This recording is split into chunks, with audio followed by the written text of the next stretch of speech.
오늘 본문은 이 하늘에서 만나가 내리는 장면인데 이것이 하나의 사건으로 이렇게 엮여 있어가지고 오늘 이 16장 전체를 다 읽었습니다. 처음에는 이게 짧게도 한번 해볼까 했는데 우리가 이 출애굽기 말씀을 살피는 게 그래도 이 수요 2부 예배를 나오면 성경 한 장을 다 보자 이런 의미로 제가 하는 거라 한번 좀 길어도 다 읽어봤어요. 할렐루야. 좀 힘드셨죠? 네. 마라의 쓴물, 지난주에는 이 마라의 쓴물 가운데서 그 쓴물이 단물로 변하는 것을 경험합니다. 그래서 갈증을 해결했는데 그 갈증을 해결하니까 이제 굶주림이 다가오는 거예요. 그래서 백성들은요 또다시 모세와 아론을 원망합니다. 우리가 차라리 애굽에서 죽었더라면 좋았을 것을 내가 괜히 우리를 광야로 인도해가지고 또 굶주려 죽게 하는구나. 이 하나님께서는 백성의 원망의 소리를 들으시고는요 또다시 그들의 문제를 해결해 주시는 거예요. 저녁이 되고 아침이 되면요 온 지면에 작고 둥근 서리 같은 것이 생길 겁니다. 그리고서 그것을 그릇에 담아 가지고 가면 이것을 구울 수도 있고 삶을 수도 있는데 그럼 먹기 좋은 양식이 되는 거예요. 처음엔 그것이 뭔가 했는데 이것을 만나라고 이름 붙였고 그것이 하늘에서 내려서 하나님이 주신 양식이다 이제 이렇게 생각한 겁니다. 그런데 이 하늘에서 매일같이 내리는 만나고 또 그것을 언제든 먹을 수 있지만요 이것을 그대로 잘 누리며 즐기기 위해서는 최소한 두 가지 정도의 규칙을 하나님의 법도와 윤리를 지켜야 되는 거예요. 첫 번째는 먹을 양만큼만 가져가야 됩니다. 욕심이 있다고 더 많이 가져가서요 먹다가 남기면 그건 썩어서 냄새가 나는 거예요. 오늘 잘 뒀다가 내일까지 먹어야지 해봤자 해 떨어지면 다 사라집니다. 두 번째는요 6일째가 돼서 7일째가 넘어가는 날이 되면 6일째는 내일 먹을 것까지 2배를 준비해야 되는 거예요. 내일도 또 내리겠지 하고 오늘 먹을 것만 준비하면 그 다음 날은 굶어야 됩니다. 그러니까 하나님의 이 율례와 법도라는 것은 하나님의 은혜를 받기 위해 지키는 것이 아니고요 하나님이 주시는 은혜를 누리기 위해 지키는 거예요. 법도를 잘 지키면 은혜가 주어지는 것이 아니고 은혜는 이미 주어졌습니다. 할렐루야. 할렐루야. 마음에 안 드세요? 네. 저녁이 되고 아침이 돼서 눈 뜨면요 하나님의 은혜는 하늘에서 이미 우리에게 주어지는 거예요. 근데 그걸 믿고 하나님의 말씀에 따라 그 은혜를 받아들이면 누리는 거고 주어진 은혜도 내 욕심에 따라 내 교만에 따라 무시하거나 멸시하거나 왜곡하면 주는 은혜도 받아먹지 못하는 겁니다. 그래서 오늘 이 하나님이 주신 하늘의 만나를 통해서 우리가 깨달을 것이 무엇인지 함께 살펴보기 원합니다. 첫 번째는요 우리 인생이라는 것이 하나님의 공급 없이는 살 수 없는 운명이라는 거예요. 우리는 하나님의 도움이 없이는요 절대 바로 설 수 없습니다. 하나님이 이스라엘 백성을 애굽에서 구원을 해 주셨는데요 그럼 그 다음에 이 이스라엘 사람들은 어떻게 생각했을까? 모든 것이 탄탄대로라고 생각했을 겁니다.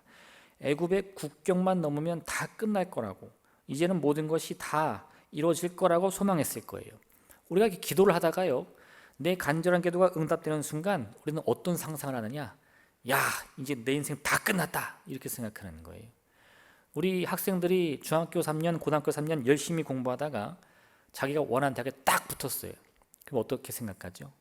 내 인생 끝났다 그렇죠? 부어라 마셔라 그리고 인생 망가지는 거예요. 네.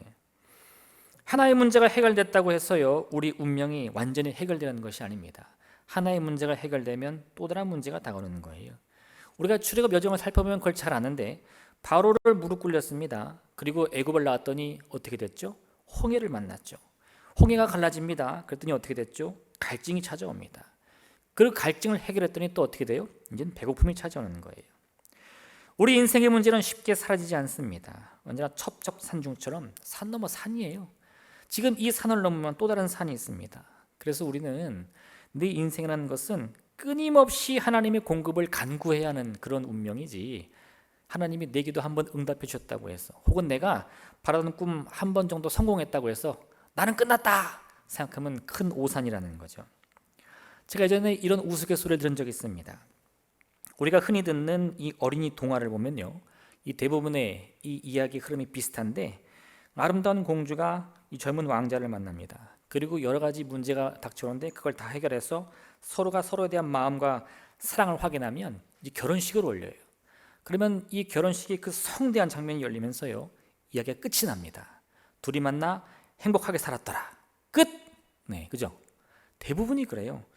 신데렐라는요, 왕자를 만나서 행복한 결혼식을 올리고 이야기가 끝이 납니다. 백설공주는 마녀를 물리친 왕자가 다시 찾아와서 이 독사과를 먹고 잠든 공주에게 입맞춤하여 깨운 다음에 결혼식을 올리고 이야기가 끝나는 거예요. 그럼 왜 이렇게 동화들은 다 결혼식하면서 끝나느냐? 네. 왜 그러느냐? 만약 이 동화 작가가요, 결혼식 이후의 얘기를 쓰기 시작하면 동화가 안 끝난다는 거예요. 신혼 때도 싸우고, 첫째 나면 싸우고, 둘째 나면 싸우고, 애들 학교 가면 싸우고. 할렐루야. 그건 동화가 아니잖아요, 그죠? 네. 동화는 아름답게 이 해피엔딩으로 끝나야 되니까 그냥 결혼했더라 하고 끝내야지 더 얘기하면 안 돼요. 할렐루야. 네. 문제가 끝났다고 해서요, 인생 끝나는 거 아닙니다. 둘이 사랑하고 결혼했으면 다 끝납니까? 아니요. 이제 진짜 문제 시작됩니다. 아이 육아 때문에 싸우고요, 직장 문제로 싸우고요, 고부의 갈등 가운데 싸우고요, 또 이 재산의 문제로 싸우고요. 정말 싸울 일들이 수두룩한 거예요. 근데 제가 우리나라 동화를 보니까 그걸 깨달았어요. 콩쥐팥쥐 아십니까? 네, 이 어린이들이 읽는 동화책 콩쥐팥쥐는 여느 동화와 똑같아요. 이 콩쥐가 이 젊은 이 고관을 만나가지고 서로 사랑을 확인하고 결혼하면 끝이 납니다. 근데 진짜 콩쥐팥쥐는 그렇게 끝나지 않더라고요. 결혼하고도 계속 이야기가 시작되는데 거기부터 진짜예요. 이 팥쥐가 콩쥐를 속여가지고 콩쥐한테 사과를 하는데 콩쥐가 또 그걸 믿어줬어. 그랬더니 팥쥐가 콩쥐를 유인해가지고 한 호숫가에서 함께 이 물놀이를 하자고 속인 다음에 콩쥐를 물에 빠뜨려 죽입니다. 그리고는 팥쥐가 콩쥐 행사를 하는데 놀랍게도 남편이 자기 부인을 못 알아봐요. 그래서 팥쥐와 행복하게 사니까 이 화가 난 콩쥐가 귀신이 돼가지고 그걸 얘기해 주는 거예요. 그게 또 여러 가지 일들이 막 나오고 막 그러면서 이야기 계속되더라고요. 이처럼 여러분, 서로의 마음을 확인하고 성대한 결혼식 올린다고 인생 끝나지 않습니다. 그 다음부터도 또 인생의 복잡한 문제는 계속되는 거예요.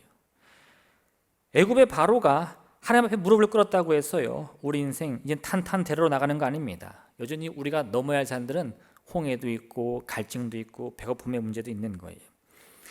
여전히 우리 인생은요, 구만리장천과 같습니다. 가야 할 길 많이 멀었어요. 그래서 바울은 자신의 삶을 이렇게 묘사한 적이 있는데, 내가 달려갈 길과 주 예수께 받은 사명, 곧 하나님의 은혜의 복음을 증언하는 일을 마치려 하면은 나의 생명조차 조금도 귀한 것으로 여기지 아니하노라. 이게 무슨 말입니까? 바울이 지금까지 하나님의 복음을 전하면서 무수히 많은 기적을 체험했습니다. 심지어는 자기 손수건을 이 죽은 사람들에게 던지면 그 사람이 손수건 받아가지고 죽었다 깨어나는 거예요. 그럼 그런 일 보면은 바울의 마음속에 어떤 생각이 들까요? 난 이제 됐어. 뭘 해도 될 것 같아. 이런 마음이 들어야 되는데, 그런 기적을 수도 없이 본 바울도요, 뭐라고 말하냐? 내 인생의 길을 끝마치기 전까지는 내 생명을 버려야 하는 각오가 필요하다 이겁니다.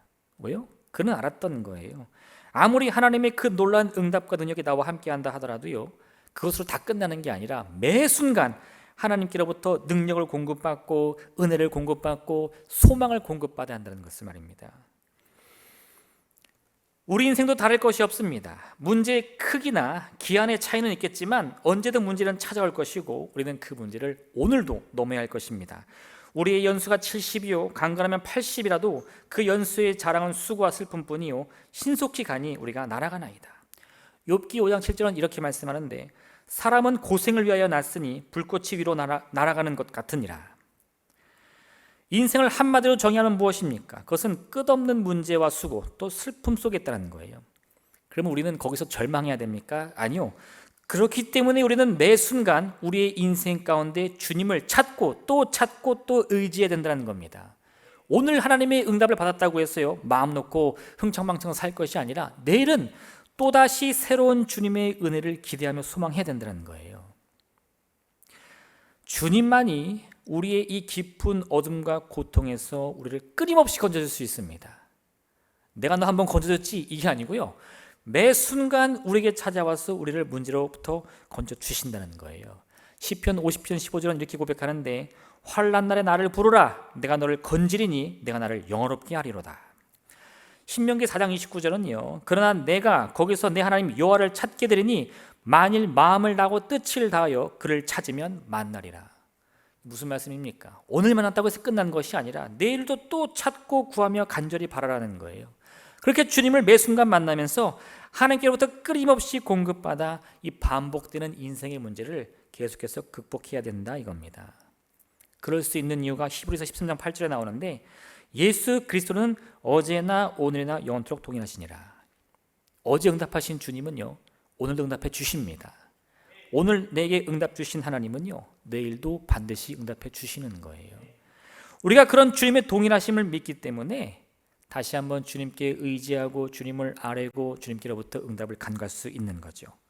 풀은 마르고요, 꽃은 시들지 모르겠지만 하나님의 말씀은 영원히 서는 법입니다. 하나님은 사람이 아니시니 거짓말을 하지 아니시고 인생이 아니시니 후회가 없으시도다. 어찌 그 말씀하신 바를 행하지 않으시며 하신 말씀을 실행하지 않으시랴. 주님이 우리를 돕는다고 하셨으면요, 늘 도와주시는 거예요. 히스기야가 이스라엘의 왕으로 했을 때요, 아수르 왕 사느립이 예루살렘을 포위합니다. 그의 공격이 어찌나 거센지 이 유다의 나라가 패망 직전까지 갔어요. 그것을 보니까요, 이 아수르의 고관 랍사게가 히브리 말로 이스라엘 사람들을 조롱하는 거예요. 너희가 의뢰하는 여호와가 어디 있느냐? 이 주변의 수많은 나라들이 자기들이 믿는 신께 아뢰었지만 누가 그 나라를 우리의 손에서 건졌느냐? 너희도 똑같을 것이다, 이런 거예요. 그 말을 들은 히스기야가요, 간담이 선언해서 이 사나에게 무릎을 꿇는 것이 아니라 자기 옷을 찢고 굵은 베옷을 입고 왕궁을 떠나 하나님의 전 앞에 가가지고 무릎 꿇고 눈물로 기도하는 거예요. 주님, 우리가 아뢰 분은 주님밖에 없습니다. 이 사내리로부터 우리를 건질 분은 주님밖에 없습니다. 랍사게는 그거 하지 말라 그랬거든요. 그렇게 했던 수많은 나라들이 다 망했는데 너희가 믿는 여호와라고 해서 다를 것이 있겠느냐 말했어요. 그럼 혹할 수 있잖아요, 그죠? 아, 그래, 옆 나라도 망했고 앞 나라도 망했는데 우리라고 망하지 말란 법 없지 하고 그 마음이 절망할 법도 한데, 히스기야는 그 절망의 순간에도 또다시 주님께 나가서 하나님의 능력을 아뢰입니다. 그러자 하나님의 천사가 그날 밤 찾아와서 이 자신만만했던 아수르의 군대 18만 5천 명을 하루아침에 다 송장으로 만든 거예요. 여러분, 우리의 인생을 맡길 분이 누굽니까? 우리가 문제 앞에 우리의 이 괴로움과 슬픔을 아뢰 분이 누굽니까? 그 절망의 끝에 있을 때도요, 하나님을 찾으셔야 돼요. 하나님만 찾으셔야 돼요. 그 변함없는 주님이 오늘도 내게 응답 주신다는 사실을 반드시 믿어야 할 줄로 믿습니다. 두 번째, 이렇게 우리가 하나님을 찾고 또 찾으면요, 하나님은 우리의 모든 필요를 채워주십니다. 우리가 하나님을 찾는 이유는 무엇입니까? 하나님이 반드시 그 문제를 해결해 주시기 때문인 거죠.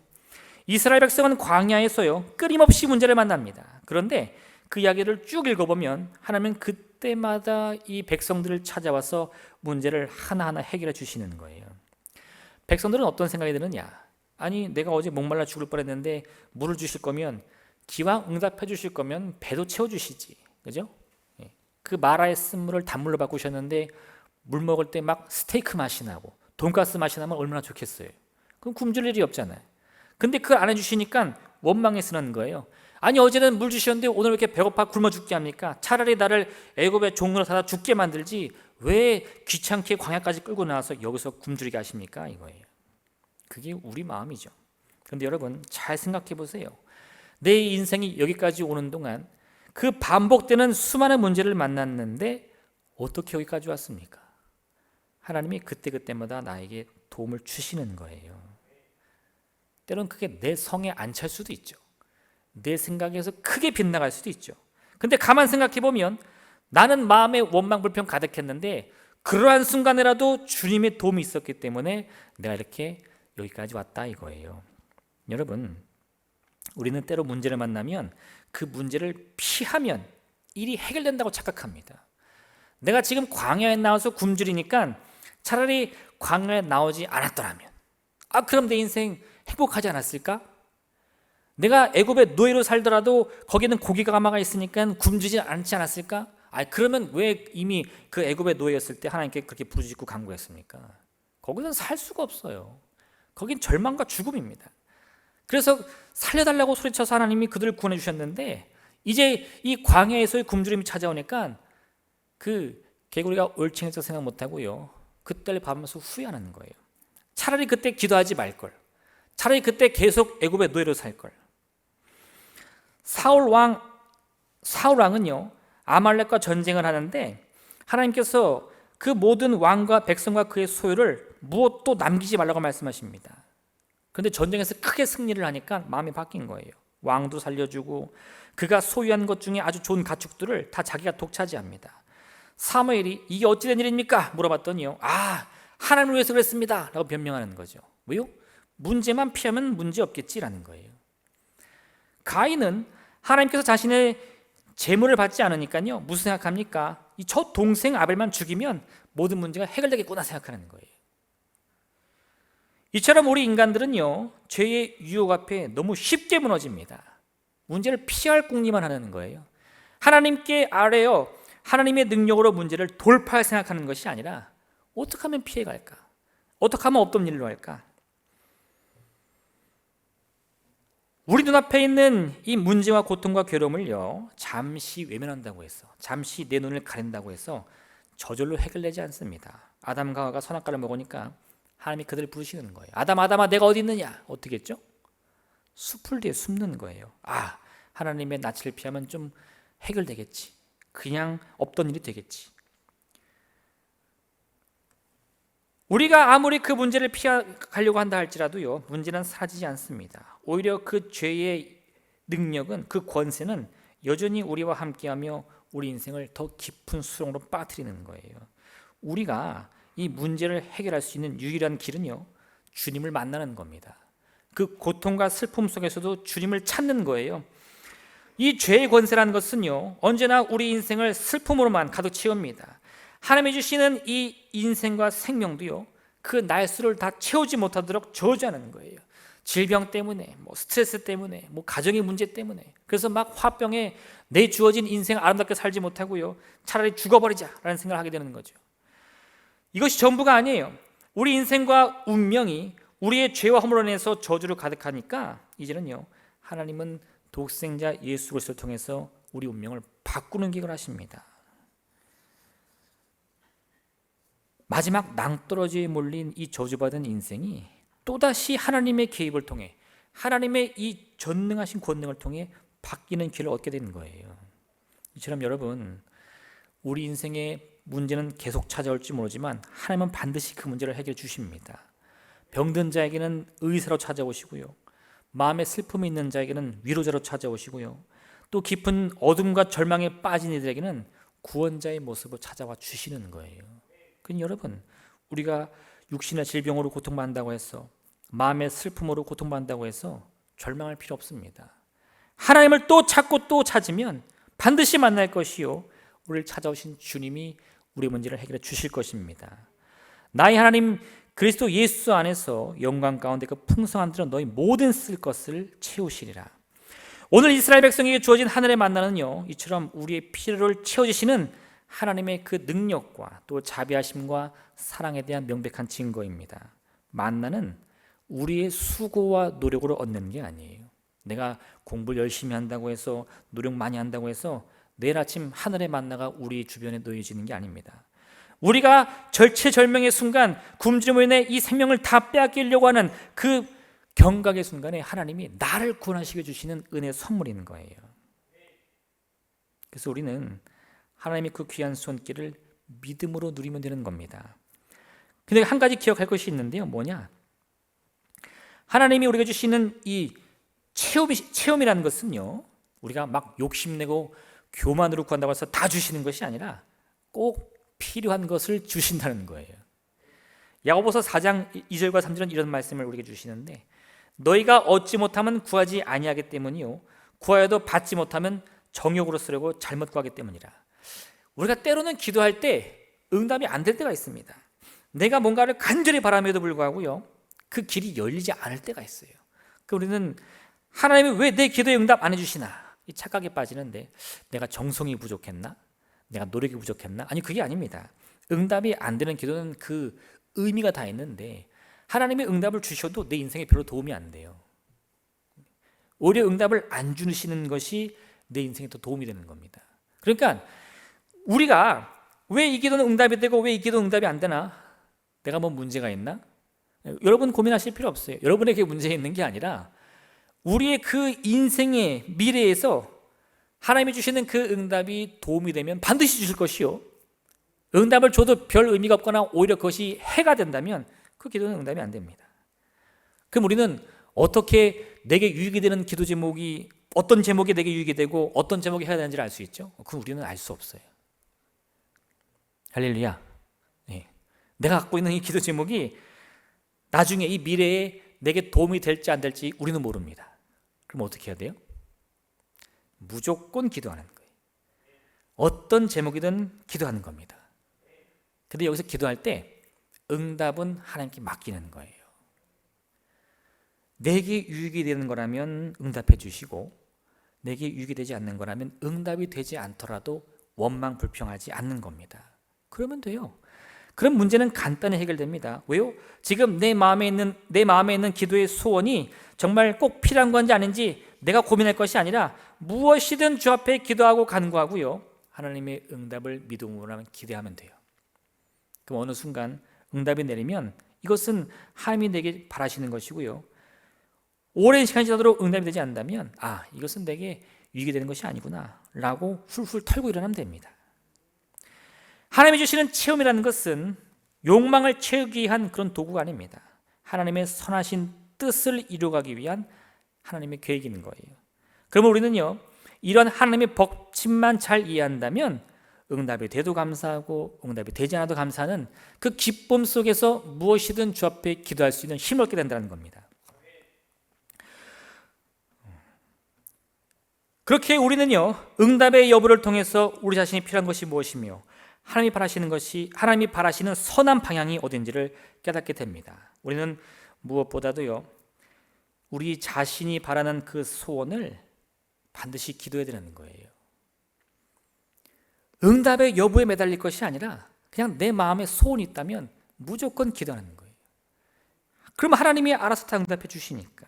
그래서 여러분, 오늘 이 말씀을 보면요, 어떤 이들은 하늘에서 만나가 내렸음에도 불구하고요, 그 만나를 믿지 못하는 사람이 있을 수 있습니다. 저거 어떻게 먹는 거야?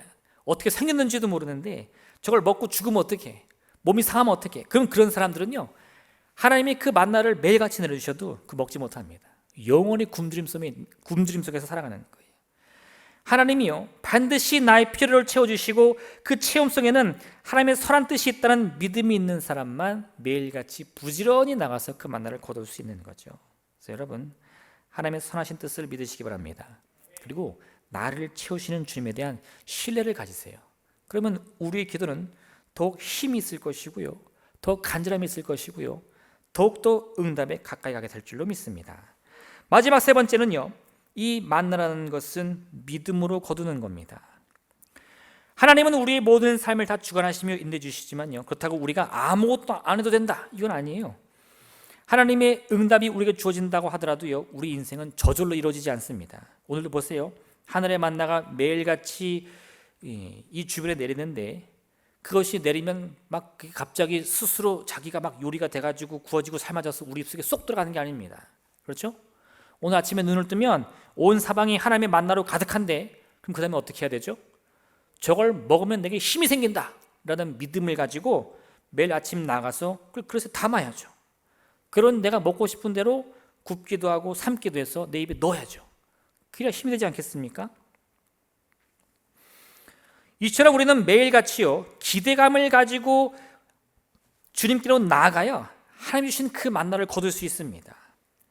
그리고 그 만나를 거두고 온 다음에는요, 내 나름대로 방법으로 굽고 또 삶고 내 입에 넣어야 힘이 될 수 있는 거예요.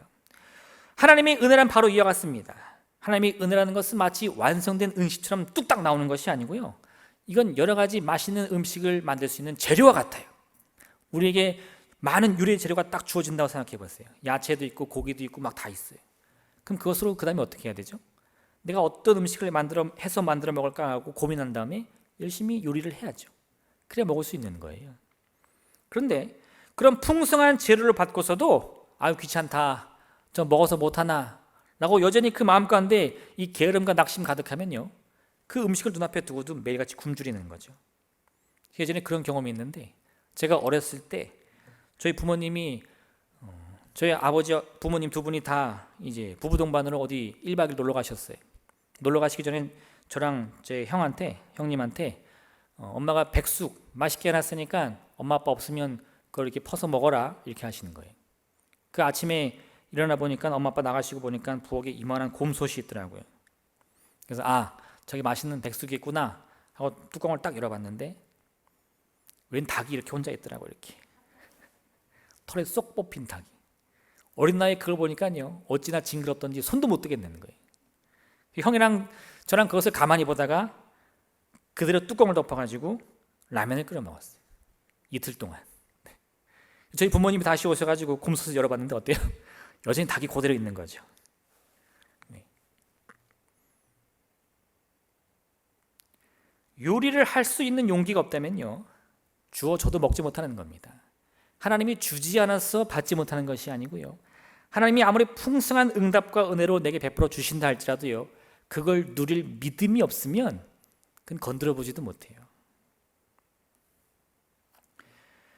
요나는 하나님이 주신 말씀의 의미를요 자기 멋대로 해석합니다. 이건 해가 되는 거야, 이건 나쁜 거야. 그랬더니 주님이 은혜를 주셔도요 그 말씀을 받아먹지 못하고 도망칩니다. 아브라함은 너의 아들을 제물로 바치라 라는 말씀을 듣고도요 그 안에 담긴 하나님의 뜻을 찾고자 노력했더니 하나님의 더 큰 은혜와 축복을 받는 기로 삼았다는 거예요.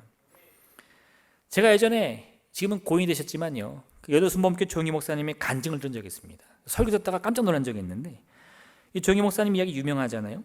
고등학교 한창 때 폐병이 깊이 들어가지고 이제 의사가 3개월 남았습니다, 6개월 남았습니다 이렇게 시한부로 선포해버리는 거예요. 절망에 빠져서 누워있는데 동네에 있던 한 누님이 찾아와가지고는 성경책을 주고, 야, 너 기왕 죽더라도 이 성경 통해서 예수님 만나고 천국 가라 이렇게 한 거예요. 그러니까 조영희 목사님이 그 어린 나이에 이렇게 피터하고 죽느니 성경을 읽어보자 해가지고 매일같이 성경을 읽었다는 거죠. 그리고 거기서 주님을 만나가지고 어느 순간 자기도 모르게 내 병이 고침받았구나, 치유받았구나 이 확신을 얻고 정말 그 의사가 말한 기한이 아니라 거의 90평생을 사셨잖아요. 근데 그런 간증하시면서요 자기가 지금 되돌아보니까 그때 내가 이렇게 주님께로부터 은혜 받고 고침받는 이유가 있다는 거예요. 나중에 이제 이 조기 목사님이 젊은 시절 목사가 돼가지고 다른 분들과 함께 이렇게 사역을 하는데 한 목사님의 설교 듣고 충격을 빠졌답니다. 어떤 목사님이 설교를 하는데 그 목사님의 그 설교를 들으니까 이 목사님이 말씀하는 예수님에는 막 다 가져오라는 거예요. 그분이 이 묘사하는 예수님은 달라는 예수님이라는 겁니다. 근데 자기가 생각해 보니까 내가 그 고등학교 시절에 만났던 예수님, 그 성경을 통해 만난 예수님은 어떤 분이냐? 늘 주님분이었다는 거예요. 병 고쳐주세요 그럼 병 고쳐주고, 위로해주세요 그럼 위로해주고, 치료해주고, 가난의 저주를 끊어주고. 그래서 가만 생각해 보니까요, 야, 내가 만약에 그때 그 누님 통해서 성경 읽고 예수님 만난 게 아니라 저 목사님의 설교를 들었다면 병들어 죽었겠구나 그 생각을 했다는 거죠. 똑같이 성경의 말씀을 읽는데 왜 어떤 분에게는 그 예수님이 달라는 분으로 느껴지고 어떤 분에게는 주는 분으로 느껴집니까? 예수님이 왜 나를 부르셨는지 그 본질을 깨닫지 못하면 그런 거예요. 예레미야 29장 11절은 우리에게 이같이 말씀하는데, 너희를 향한 나의 생각을 내가 아나니 평안이요 재앙이 아니라 너희에게 미래와 희망을 주는 것이라. 히브리서 6장 10절은 이같이 말씀하는데, 내가 반드시 너에게 복주고 복주며 너를 번성케 하고 번성케 하리라. 여러분, 이 말씀을 우리가 그대로 받아들인다면 우리가 바라보는 주님은 어떤 모습입니까? 언제나 주는 분이시죠. 내 마음을 위로하시고 내 문제를 해결하시고 내 간절함에 응답해 주시는 분입니다. 내게 복을 주고도 부족해서요 또 그 복에 복을 더하시는 분이라는 거예요. 우리가 주님의 이름을 부르는 이유가 무엇인가? 그것은요 우리의 필요와 쓸 것을 채우시는 주님을 믿기 때문입니다. 여러분, 우리 주님은 우리의 문제가 무엇이든 반드시 찾아와 주셔서 고쳐주시는 분이에요. 그 믿음만 있다면요 지금 우리 주변에 내린 이 하늘의 만나가 내가 보기에는 별로 맛도 없어 보이고 냄새나는 것 같고 할지 모르겠지만 그 만나를 통해서 원망하거나 불평하는 것이 아니라 기쁨으로 거두어들여서 맛있게 먹을 수 있다는 거예요. 이것이 하나님의 은혜구나, 이것이 하나님의 체험이구나, 이걸 고백할 수 있다는 거죠. 똑같은 은혜를 드려도요 누군가에게는 그것이 계속해서 원망이 되고 불평이 되지만 누군가에게는 끊임없는 감사의 제목이 될 수 있다는 겁니다. 어떤 차이가 있죠? 우리 주님이 내게 어떤 분이냐를 고백할 수 있냐 이거예요. 우리 주님은 주시는 분입니다. 다니엘의 세 친구는요, 펄펄 끓는 풀무불 앞에서도 왕의 명령에 귀를 기울이는 것이 아니라 하나님을 향한 믿음을 고백했어요. 왜요? 우리 주님은 끊임없이 주시는 분이니까. 지금 내 인생이 여기서 끝난다고 할지라도 저는 후회가 없습니다. 그래서 여러분, 우리 인생에서 우리가 끊임없이 고백해야 될 것은 담대한 믿음의 고백뿐이에요. 할 수 있다 하면 된다, 해보자. 왜요? 내게 능력 주시는 자 안에서 나는 모든 것을 할 수 있으니까. 이 귀한 믿음을 가지시고요, 이 반복되는 문제 속에 빠진 우리의 이 저주받은 운명 속에서도 그것으로 낙심하고 불평할 것이 아니라 저주를 기쁨으로, 생명으로, 치유로, 회복으로 바꾼 여러분 되시기를 주님의 이름으로 축원드립니다. 이 시간 함께 기도하겠습니다.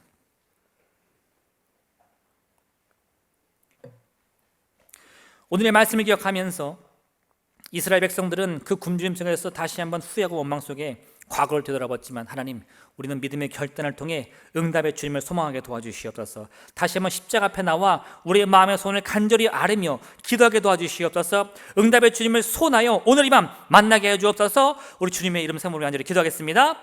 주여!